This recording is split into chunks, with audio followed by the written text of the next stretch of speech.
All right, my name is Michael Jones. I'm from the Cattaraugus Indian Reservation here in southwestern New York State. I first started doing Iroquois pottery when I was about 4 or 5 years old.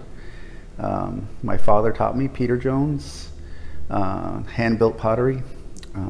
We grew up in a little house without any running water, with a wood stove, and that was my source of entertainment.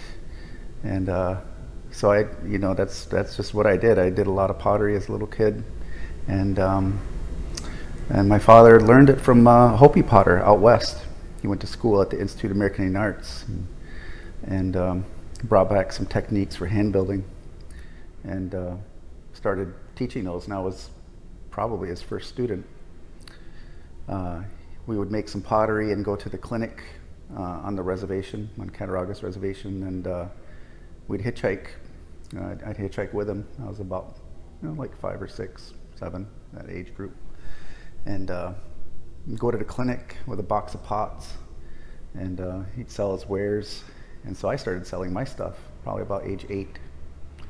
So I was kind of heavily involved in that beginning stages of Iroquois pottery.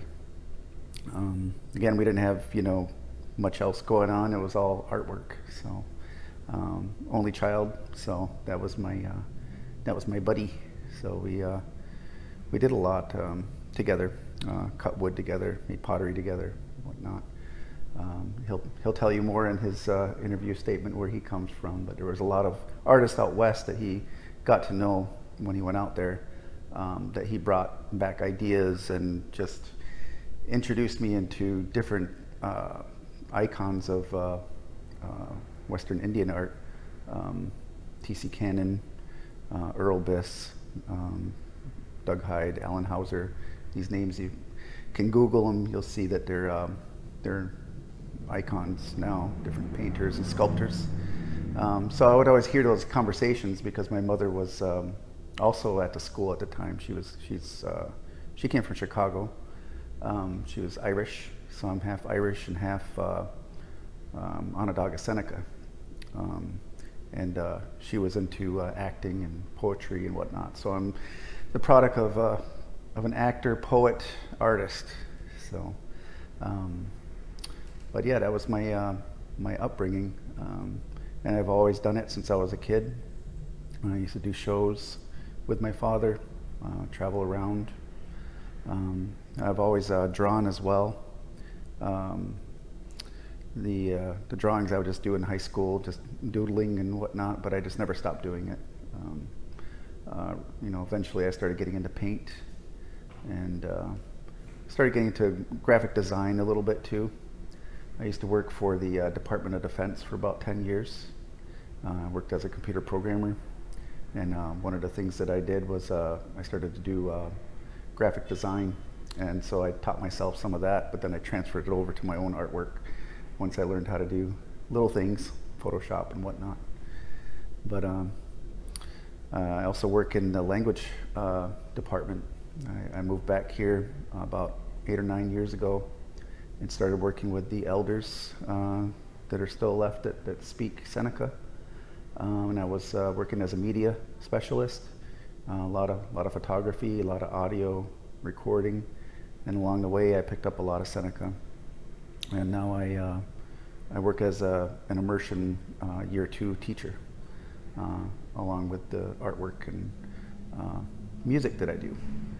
So I'm pretty much doing everything that I wanted to do, that I set out to do, I think, in my life so far. So this is kind of coming to fruition. I think I had one show before this a long time ago, Southern Plains Indian Museum in Anadarko, Oklahoma. So I've kind of come full circle. But I'm happy to be here.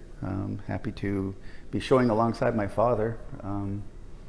His sculptures have changed over the years. When he was first doing sculptures when I was a little kid, it would have been like 1978 or 9. He was making these hand-built sculptures and glazing them, just really. So I started making those too. I have those when I was around 15 or 16. I didn't really want to copy him, so I tried to do something different all the time. but it's kind of hard because that's how I learned. So I'd make something that was similar, and then I'd try to change it or add to it or something like that.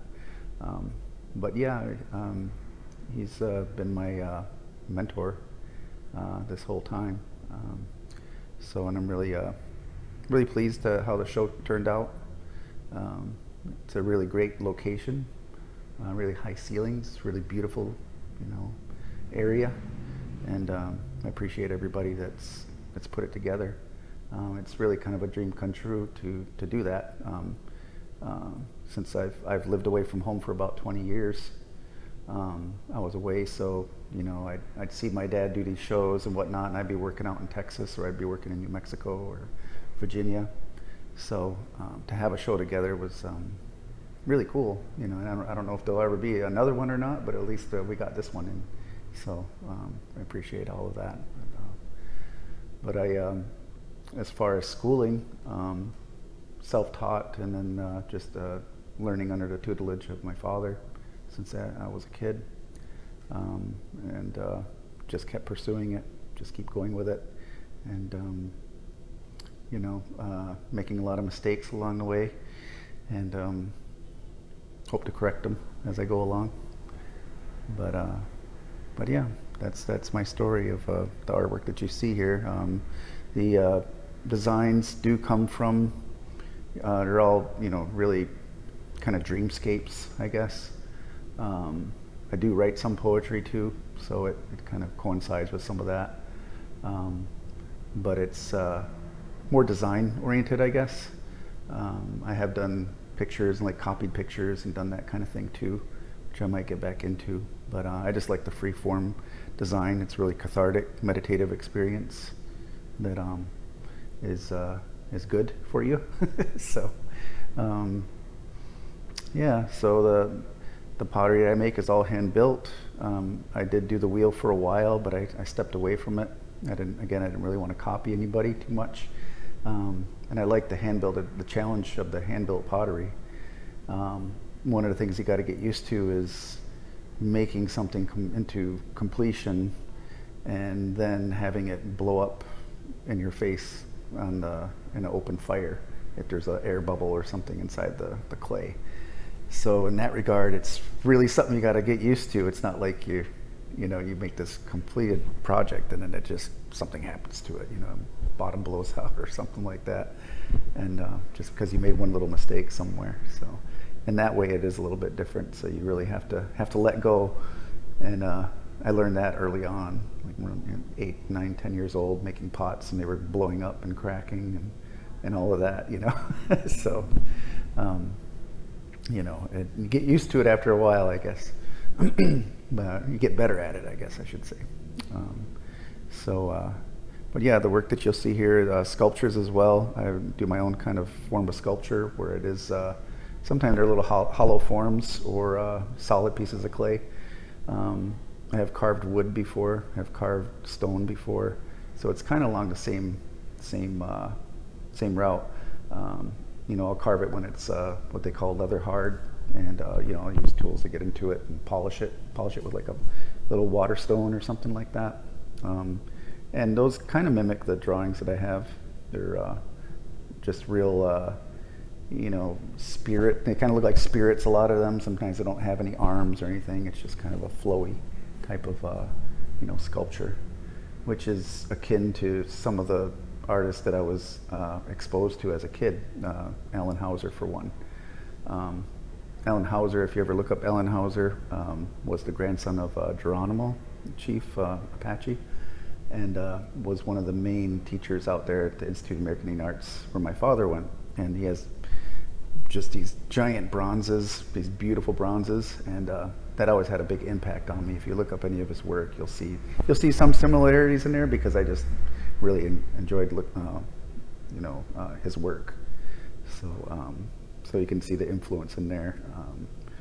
I also enjoy like Gustav Klimt, M.C. Escher. I used to like a lot of that kind of stuff, drawing, kind of weird drawings, I guess, surreal, Salvador Dali type stuff. But yeah, that's the story of story of me. Any questions? Want to speak some of your language? I could, sure.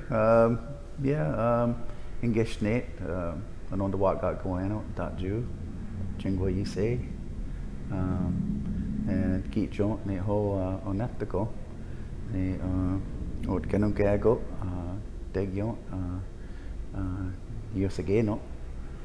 So I'll talk a little bit about Seneca language. I live in Salamanca, and I moved there about 8 years ago. Ogadojag ne hone got degeskion. I grew up in Cattaraugus Reservation. And let's see. Gay ni wasan degion ni wagosiago. I am 48 years old. And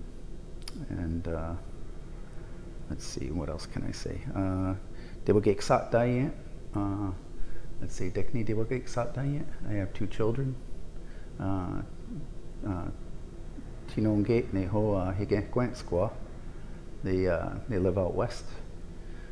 Nate ho ne Texas, over there in Texas. Let's see. Oh, that's probably enough for now. Hot to go eat. Yeah. Yeah, well, we've had really enjoyed you guys being here. Okay. It's been a great, popular show. Lots of people coming in and lots of people obtaining your work into their own collections. So it's been a joy for us to have you guys here. Awesome. Thanks for having us.